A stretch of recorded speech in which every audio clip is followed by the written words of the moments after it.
Good morning বন্ধুরা, good morning from আমার পাড়া। ঠিক আছে, এখনো আমি আমার পাড়াতেই আছি, কিন্তু এখন হচ্ছে আমি যাচ্ছি অ্যাকচুয়ালি এর দিকে, মানে হাউজিং এর দিকে যাচ্ছি। মানে আমাদের বাড়ির সামনে যে হাউজিংটা আছে, হাউজিং এর দিকে যাচ্ছি।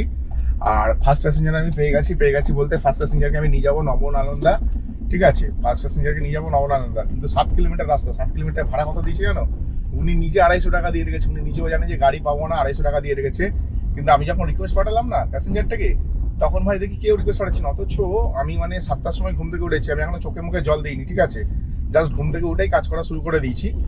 আর মানে কি বলবো তোমাদেরকে, মানে 7টার সময় ঘুম থেকে উঠেছি। 7টা, ঠিক আছে, 7টার সময় ঘুম থেকে উঠেছি এবং আমি দুটো ট্রিপ পেয়েছিলাম ভালো ভালো। যেই দুটো ট্রিপ ভালো ভালো পেয়েছিলাম সেই দুটো ট্রিপ ভাই, একটা ট্রিপের ভাড়া অত্যন্ত কম ছিল, সেটাকে আমি নিইনি।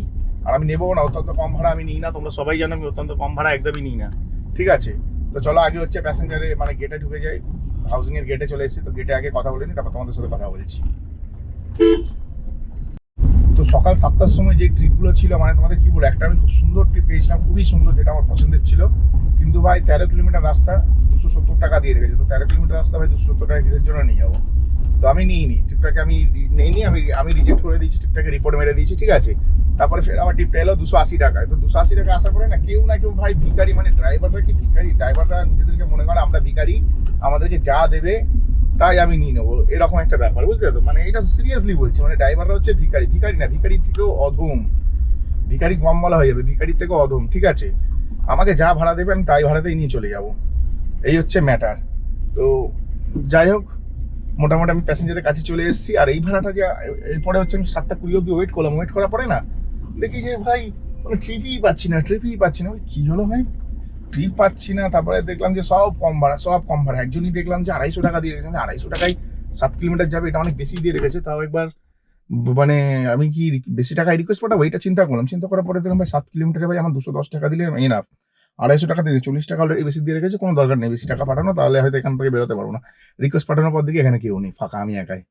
তো এটা হচ্ছে আজকে ঘটনা। ঠিক আছে, তো চলো নেক্সট ট্রিপ নিয়ে যখন আবার মানে নবনালন্দা যাচ্ছি এখন, ওখান থেকে আবার নেক্সট ট্রিপ যখন নেবো তখন তোমাদের সাথে আবার কথা বলবো।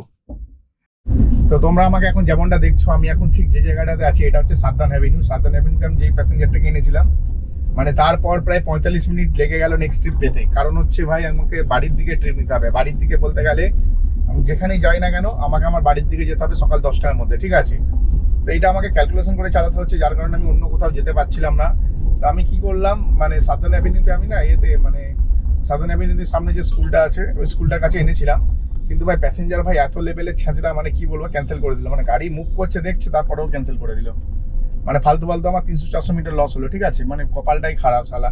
মানে কি বলবো তোমাদেরকে, আমি বলে বোঝাতে পারছি না। মানে সাদ্দান অ্যাভিনিউতে আমি ছিলাম, ঠিক আছে, সাদ্দান অ্যাভিনিউতে আবার ঢোকাচ্ছি। তো ব্যাপারটা হচ্ছে এখান থেকে ভাড়া পাচ্ছিলাম না বলতে, মানে আমি যেদিকে যেতে চাই সেটা হচ্ছে আমার বাড়ির দিকে।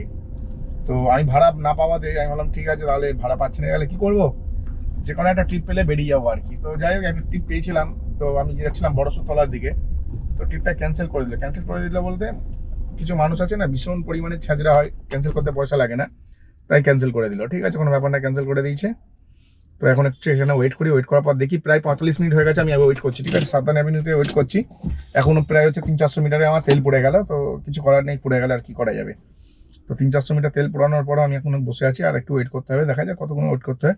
কিন্তু যেতে হবে বাড়ির দিকে, মানে সোজা ট্রিপ নিয়ে বাড়ির দিকে যাবো, আদার্স কোথাও যাবো না। ঠিক আছে, ওই জন্য অপেক্ষা করছি। মানে আমি চাইছিলাম 500-600 টাকা ইনকাম করে নেবো সকালবেলায় বেরিয়ে, কিন্তু সকালবেলায় ব্যবসা অতটা ভালো না। তো যাই হোক, তোমাদেরকে যেমনটা আমি বলেছিলাম যে 158 টাকায় প্যাসেঞ্জারটা গাড়ি সার্চ করছিল। তো 158 পরে হচ্ছে আমি ওটা 170 করেছিলাম। ঠিক আছে, তো ক্যান্সেল করে দেওয়ার জন্য প্যাসেঞ্জারকে 10 টাকা ফাইন করেছি। তো প্যাসেঞ্জারকে 10 টাকা ফাইন করেছি বলতে গেলে ফের আবার ওই ট্রিপটা পেয়ে গেছি। মানে ওই ট্রিপটা ক্যান্সেল হয়ে গেল, ক্যান্সেল হওয়ার পরে আবার দেখি ফের ওই ট্রিপটা সার্চ করছে প্যাসেঞ্জার। ঠিক আছে, আমি বলি প্যাসেঞ্জার সার্চ করছে ভাই, আমার টাইম নষ্ট করেছে, এই গলিতে ঢুকিয়েছি ভাই, আরো আমার 10 টাকা তেল পড়েছে। ঠিক আছে, 170 টাকা তখন অফার দিয়েছিলাম প্যাসেঞ্জারকে, এখন নিচ্ছি কি 180 টাকা। তো প্যাসেঞ্জারের কাছ থেকে এখন 180 টাকা নিচ্ছি, যাওয়ার 5 কিলোমিটার যাবে প্যাসেঞ্জার বড়সুতলা। ঠিক আছে, তো 180 টাকা নিচ্ছি যাওয়ার জন্য। তো একটু আগে এই ট্রিপটাই পেয়েছিলাম 170 টাকা, ইচ্ছা করে 10 টাকা বাড়িয়েছি। তো আমি 200 টাকাও করতে পারতাম, কিন্তু এখানে ভাই প্রচুর ড্রাইভার ভর্তি। ঠিক আছে, বেশি বাড়ানো যাবে না, তাও আমি সেকেন্ড অপশন চুজ করেছি, মানে 180 টাকার অপশনটা চুজ করেছি। তো চলো প্যাসেঞ্জারকে পিক আপ করে নিয়ে বড়সুতলায় যাবো। তো সোজা বড়সুতলায় গিয়ে তোমাদের সাথে আবার কথা হচ্ছে। তো তোমরা আমাকে যেমনটা দেখছো, আমি এখন আছি বড়সুর তলা, নিউ আলিপুরের ভেতরে যে বড়সুর তলা আছে ওই বড়সুর তলায় আছি। আর এখন আমি আরেকটা ট্রিপ পেয়ে গেছি বলতে গেলে। দেখো আমাকে হচ্ছে বাড়ির দিকে, মোদ্দা কথা বাড়ির দিকে যেতে হবে, এমন ট্রিপ নিতে হবে, ঠিক আছে। তো আমি কুদঘাটের ট্রিপ পেয়ে গেছি, এটাই আমার লাস্ট ট্রিপ। কারণ এই প্যাসেঞ্জারটাকে নামাতে নামাতে আমার 9:30 বেজে যাবে। তো আজকে আমি টোটাল 3টে ট্রিপ করলাম, ঠিক আছে। এখন অবধি 2টো ট্রিপে 430 টাকা আর্নিং করেছি। আর এখানে 50, 500, 430 আর 50, 480 আর 100, মানে 580 টাকা টোটাল আর্নিং, ঠিক আছে। তো আমি ভেবেছিলাম যে 700-800 টাকা কামিয়ে নেবো, কিন্তু 700 হয়নি, মোটামুটি 600 টাকা হয়েছে। তাও ঠিক আছে, খারাপ হয়নি, তাও আমি বলো খারাপ হয়নি, ঠিক আছে। হুট করে সকালবেলায় বেরিয়ে 600 টাকা ইনকাম করে ঘরে ঢোকা, এবং তারপর ছেলেকে নিয়ে ছেলের স্কুলে যাওয়া। অ্যাকচুয়ালি ছেলের স্কুলে আজকে একটা ক্রিসমাস কার্নিভাল আছে, তো সেখানেই যাবো আমরা, ঠিক আছে। তো সেটার একটা আলাদা ভিডিও নিয়ে আসবো, তো তোমরা সেই ভিডিওটা দেখতেই পাবে নিশ্চয়ই, ঠিক আছে। তো চলো প্যাসেঞ্জারকে পিক আপ করে নিয়ে নেক্সট ট্রিপ, মানে এই ট্রিপটা নিয়ে যাবো কুদঘাট মেট্রো স্টেশন, ঠিক আছে। কুদঘাট মেট্রো স্টেশন, তো আমার বাড়ি ওখান থেকে 4 কিলোমিটার, তো যথেষ্ট আরামসে বাড়ি চলে যেতে পারবো। তো চলো প্যাসেঞ্জারটাকে নেওয়া যাক, নিয়ে সোজা বাড়ি। তো তোমাদেরকে আমি যেমনটা বলেছিলাম, বাবরে গলায় কি হয়ে গেলাম, গলায় ব্যাং ঢুকে গেছে ভাই। তো যাই হোক, তোমাদেরকে যেমনটা বলেছিলাম, মানে গলায় না কম আটকে গেছে মনে হচ্ছে। আমি এখন আছি হচ্ছে কুদঘাট মেট্রো স্টেশন, ঠিক আছে। আমার পেছনটা হচ্ছে কুদঘাট মেট্রো স্টেশন। তো এখন হচ্ছে সোজা বাড়ি যাবো। এখান থেকে আমার বাড়ির ডিস্টেন্স এক্সাক্ট যদি তোমাদেরকে বলি 3.5 থেকে 4 কিলোমিটার হবে, এর থেকে বেশি হবে না গ্যারেন্টি, ঠিক আছে। 3.5 থেকে 4 কিলোমিটার হবে। আর এখন আমি সোজা যাবো হচ্ছে বাড়ি। আর এখানে এত বেশি ভাড়া ভর্তি, কি যে লোভ লাগছে তোমাদের বলে বোঝাতে পারবো না, অত্যাধিক লোভ লাগছে। কিন্তু ভাই লোভে বা পাপে মৃত্যু, ঠিক আছে। এই কথাটা সবসময় মাথায় রাখবে, লোভে বা পাপে মৃত্যু। যদি এই জিনিসটা শিখে যাও তাহলে জীবনে কোনোদিনও ঠকবে না, আর যা করতে চাও তাই করতে পারবে, ঠিক আছে। আর লোভে বা পাপে মৃত্যু কথাটা বলার অনেক কারণ আছে, বড় বড় লোকেরা বলে গেছিল, ঠিক আছে। তো ব্যাপারটা হচ্ছে, মানে আমি যদি লোভ করতাম তাহলে হয়তো আমি এতক্ষণে অন্য জায়গায় ভাড়া নিয়ে বেরিয়ে যেতাম, বা এতক্ষণে 1000 টাকার উপর ভাড়া কাটা হয়ে যেত। তো এখন অবধি মোটামুটি আমি 3খানা ট্রিপ করেছি। ফার্স্ট ট্রিপ নিয়ে গেছিলাম নবনালন্দা, যেটা হচ্ছে সাবধান অ্যাভিনিউতে। তারপর ওখান থেকে একটা ট্রিপ নিয়ে গেলাম বড়সুরতলা, তারপর বড়সুরতলা থেকে নিয়ে এলাম কুদঘাট মেট্রো স্টেশন, ঠিক আছে। তো এই হচ্ছে আমার 3খানা ট্রিপের ডিটেলস। আর আমি বেরিয়েছিলাম সকাল 7:30টায় ঘর থেকে, আর এখন বাজে 10টা, তো 2.5 ঘন্টা। 10টা বাজি 9:45 বাজে, তো ঘরে যেতে যেতে 10টা হয়ে যাবে। তো তোমাদেরকে আমি দেখিয়ে দিতে চাইছি, দেখো 9:45 বাজে, ঠিক আছে। ভালো করে দেখো 9:45 বাজে।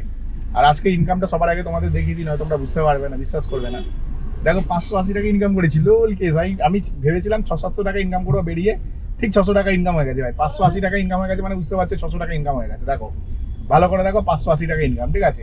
তো 580 মানে 600 টাকাই হলো, 20 টাকা বাদ দাও, 20 টাকা আর ধরাধরি করলে হবে না, ঠিক আছে। তো 580 টাকা ইনকাম হয়ে গেছে। আর এখানে হচ্ছে যদি আমি তোমাদের বলি, মানে 3 ট্রিপে 580 টাকা ইনকাম করেছি, যথেষ্ট ভালো ইনকাম করেছি। আর 10টার আগে 1000 টাকার ওপর ইনকাম করতে পারতাম, কিন্তু ভাই ভাড়া ভর্তি, ভালো মানে তোমাদের কি বলবো, এত ভালো ভাড়া, মানে আমি তোমাদের বলে বোঝাতে পারবো না। মানে এত সুন্দর সুন্দর ভাড়া ভর্তি, কিন্তু ভাড়া নিতে পারছি না। কেন নিতে পারছি না? কারণ আমাকে বাড়ি যেতে হবে। আর সব থেকে বড় কথা, না কোনোদিনও আমি খালি পেটে গাড়ি চালাই না, আজকে খালি পেটে চালিয়েছি। মানে আজকে ঘুম থেকে উঠেই জাস্ট এমনি ইনড্রাইভারটা দেখছিলাম, দেখলাম 2টো ভালো ভাড়া ছিল, নিতে পারলাম না কম টাকা বলে। তারপরে একটা ভালো ভাড়া পেলাম, বেশি টাকা দিল, তো সোজা নিয়ে নিলাম, ঠিক আছে। তো সোজা নিয়ে নিলাম, তার জন্যই ভাবলাম যে চলো ঠিক আছে যাওয়া যাক, ভাড়া পেয়ে গেছি, নিয়ে নিচ্ছি, বেরিয়ে যায় বলে একদম দাঁতও মাজিনি, মানে মুখে জলও দিইনি, বেরিয়ে গেছি, ঠিক আছে। বেরিয়ে গিয়ে যে টাকাটা ইনকাম করার আমার টার্গেট ছিল 600-700 টাকা ইনকাম করে 10টার মধ্যে বাড়ি আসবো, তো চলো 600 টাকা ইনকাম হয়ে গেছে। তো এটাও একটা ভালো ব্যাপার আর কি। তো এইটুকুনি টাকার জন্য আমাকে আবার ফের বেরোতে হতো, আবার ফের বেরোবো দুপুরের পর, মানে বিকেলের দিকে হয়তো কাজে বেরোবো। তো বিকেলের দিকে বেরোবো নাকি সেটা আমি পুরোপুরি কনফার্ম না, কারণ আগে হচ্ছে ছেলের আজকে স্কুলে কার্নিভাল আছে, ঠিক আছে। তো ছেলের স্কুলে হচ্ছে কার্নিভাল বলতে গেলে ক্রিসমাস কার্নিভাল আছে, তো ক্রিসমাস কার্নিভালে ছেলেকে নিয়ে যাবো। ক্রিসমাস কার্নিভালটা কি জিনিস সেটা ছেলেকে দেখানো খুব দরকার, ঠিক আছে। তো ওইটাই দেখাতে নিয়ে যাচ্ছি ছেলেকে স্কুলে। তো ওইটা দেখানোর পর ওখান থেকে কখন বাড়ি আসবো সেটা আমিও জানি না। তো ক্রিসমাস কার্নিভাল হবে 10টা থেকে 12টা অবধি। তারপর আমার ওয়াইফ কোনো প্ল্যান করেছে নাকি আমি কিছু জানি না, ঠিক আছে। মানে আমার ওয়াইফ কোথাও যাবে কি কিছু খাবে, ঠিক আছে, তো সেসব প্ল্যান করেছে নাকি সেগুলোও জানি না। তো ও মানে কখনো প্ল্যান করলে শ্বশুরবাড়ি প্ল্যান করে হুটহাট, তো হুটহাট আমাকে শ্বশুরবাড়িও যেতে হয়। তো দেখা যাক কখন ও কী প্ল্যান করছে, বুঝতে পারছি না। তো ওর প্ল্যান অনুযায়ী আজকে চলবো, সারাটা দিন আজকে ওদের জন্যই রেখেছি। কালকে ওই জন্য কুকুরের মতন পরিশ্রম করেছি, ঠিক আছে। কালকে প্রচুর পরিশ্রম করেছি, মানে আজকে ছুটি হবে দেখে কালকে 3600 টাকার ব্যবসা করেছি, আজকেরও 600 টাকা, মানে হচ্ছে 4200 টাকার ব্যবসা করার পরে এখন হচ্ছে যাচ্ছি হচ্ছে বাড়ির দিকে। তো বাড়ির দিকে যাব, রাস্তা বন্ধ, অন্য রাস্তা দিয়ে এখন নিতে হচ্ছে। কারণ হচ্ছে এখানে হচ্ছে ময়লা তুলছে গাড়িতে, এদিক ওদিক থেকে সব গাড়ি ঢুকিয়ে পুরো প্যাকট্যাপ জ্যাম করে রেখে দিচ্ছে, ঠিক আছে। তো আমার কাছে প্যারালাল রুট রয়েছে, সেটা কোনো ব্যাপার না, বেরিয়ে যাবো কোনো না কোনো রাস্তা দিয়ে। তাই জন্য আমি একটা অন্য রাস্তা ধরে নিয়েছি, পুরো উঠবো হচ্ছে কেওড়াপুকুর মসজিদের কাছে গিয়ে। তো মসজিদ মোড় যেটাকে বলে, পুরো একদম মসজিদের সামনেটাতে গিয়ে উঠবো, ঠিক আছে। মসজিদ মোড় এটাকেও বলে, বাসগোলাটাকেও মসজিদ মোড় বলে, কিন্তু কেওড়াপুকুর বাজার মসজিদ মোড়, ঠিক আছে। আমি বাজার মসজিদ মোড়ে গলিতে ঢুকে গেছি। তো চলো সোজা হচ্ছে বাড়ির দিকে যাবো। আর তোমাদেরকে ইনকাম সম্বন্ধে বলেই দিচ্ছি ভাই, আজকে 580 টাকা ইনকাম করেছি। তো যথেষ্ট ভালো টাকা ইনকাম করেছি, খুব একটা খারাপ না। 580 টাকা যথেষ্ট ভালো টাকা। সকালবেলায় বেরিয়ে 2 ঘন্টার মধ্যে 580 টাকা ইনকাম করা খারাপ না। 7:30 থেকে 8:30, 9:30, 2 ঘন্টা, 2.5 ঘন্টায় ধরো। তো 2.5 ঘন্টায় ভাই 600 টাকা আর্নিং করেছি। তাও মানে এলাকা বুঝে আর্নিং করতে হয়েছে, মানে বাইরে যাইনি। বাইরে গেলে ভাই 1000 টাকা আর্নিং করে নিতে হবে এতক্ষণে। মানে আমি যদি মনে করতাম যে আমার যদি বাড়ি আসার না থাকতো, তাহলে আমি 100% 1000 টাকা ইনকাম করে নিতে পারতাম, ঠিক আছে। তো বাড়ি আসার ছিল বলে ইনকাম করতে পারিনি 1000 টাকা। তো ঠিক আছে, 580 টাকা খারাপ ইনকাম না। চলো সোজা বাড়িতে যাই। তো ভিডিওটা এখানেই শেষ করলাম। ভিডিও যদি ভালো লাগে চ্যানেলটিকে লাইক করবে, সাবস্ক্রাইব অবশ্যই করবে। তো চলো, টাটা, বাই বাই।